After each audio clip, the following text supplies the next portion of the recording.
penduduknya desa-desa disebut demikian karena kota Makkah adalah kota yang pertama di seluruh penjuru dunia. Dan nama lain daripada kota Makkah adalah Beladil Amin, Watin wa Zaitun wa Turi Sinin wa Hadal Beladil Amin. Dan dalam ayat tersebut Allah sampai bersumpah atas nama buah tin, buah zaitun, bukit turi, Sina dan kota Makkah. Itu menandakan bahwa hal tersebut dimulakan oleh Allah. Dan juga Allah menyebut dengan kata hadza, artinya ini itu menandakan bahwa kota Makkah itu dekat dengan Allah SWT. Dan kota Makkah kalau diukur dari barat dan timur, utara dan selatan, maka kota Makkah itu persis di tengah-tengah bumi, atau yang biasa disebut adalah pusar bumi. Khairul umur yang satu hal, dari sebaik perkara dalam tengah-tengahnya. Dan di tengah-tengah kota Mekah ada Ka'bah, yaitu tempatnya orang-orang Islam beribadah. Dan di atas Ka'bah di langit yang ketujuh ada Baitul Ma'mur, yaitu tempatnya para malaikat beribadah. Dan dalam sehari semalam para malaikat beribadah di Baitul Ma'mur tidak kurang dari 70.000 para malaikat. Dan di bawah Baitul Ma'mur yaitu Ka'bah, dan tidak pernah sepi dari orang-orang yang beribadah selama sepanjang tahun. Dan yang membangun Ka'bah pertama kali adalah para malaikat, yang kedua Nabi Adam alaihissalam, yang ketiga Nabi Sibin Adam alaihissalam.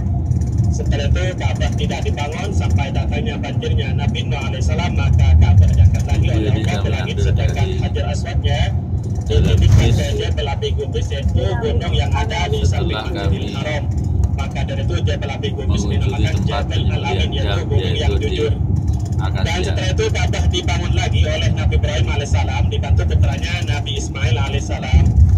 Dan setelah pembangunan Ka'bah mulai ke atas, maka Nabi Ibrahim meminta batu kepada Nabi Ismail, dan batu tersebut sangat ajaib sesuai dengan kehendak Nabi Ibrahim.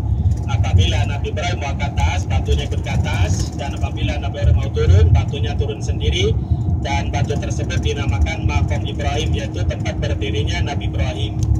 Jadi Maqam Ibrahim bukan makamnya Nabi Ibrahim, tetapi Maqam Ibrahim tempat berdirinya Nabi Ibrahim, adanya di Masjidil Haram, di belakang Ka'bah, yaitu di belakang pintu Ka'bah yang seperti sangkar burung.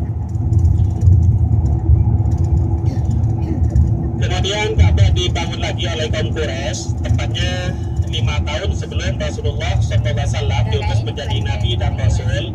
Dan ada dua keistimewaan ketika dibangun oleh kaum Quraisy, karena ketika dibangun oleh kaum Quraisy itu hanya melibatkan orang-orang yang beribadah, orang-orang yang suci, dan tidak melibatkan orang-orang yang jahat. Maka dari itu ketika dibangun oleh kaum Quraisy, Ka'bah itu dikurangi 3 meter 10 cm karena kekurangan dana, yaitu yang terletak di Hijri Ismail. Maka dari itu kalau kita sholat di Hijri Ismail bagian depan dari tembok Ka'bah kira-kira 3 meter 10 cm, itu seperti sholat dalam Ka'bah. Sabda Rasulullah SAW diriwayatkan oleh Siti Aisyah radhiyallahu anha. Apa kata Siti Aisyah? Aku berkeinginan masuk Ka'bah dan melaksanakan sholat di dalamnya, tetapi Rasulullah menuntunku ke Hijri Ismail, dan beliau bersabda, "Sholli fihi in arati dukhul al-baiti fa innama huwa qat'atun minal bait." Kamu sholatlah di sini karena tempat ini termasuk sebagian dari dalam Ka'bah. Jadi bagi kita itu sholat di Hijri Ismail itu sudah seperti sholat dalam Ka'bah, karena yang boleh masuk Ka'bah itu hanya orang-orang tertentu saja.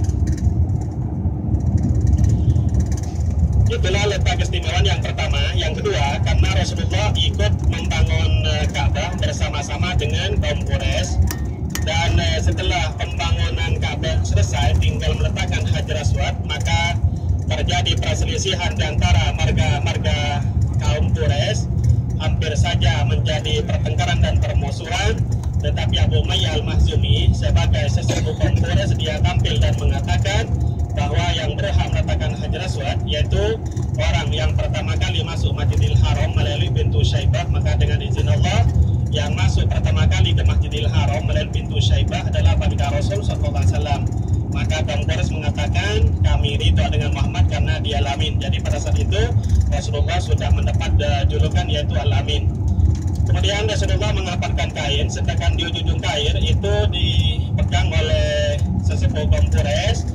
Kemudian Rasulullah meletakkan Hajar Aswad